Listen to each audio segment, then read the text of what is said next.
This is Quentin Lowe, CSC 110, Winter 2019 from Mr. Wellman.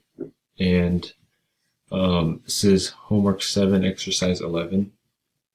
So for this problem, I start by importing turtle and making the screen and naming my turtle. Then I have all the angles of rotation and the movement forward, each set up in parentheses, and those are all put in a list. That way these will both run at the same time. And so I use a for loop to go through this list.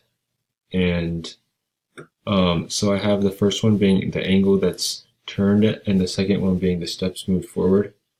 So that way when I go through this list, the turtle moves forward by the angle and the turtle moves forward by the steps and turns by the angle.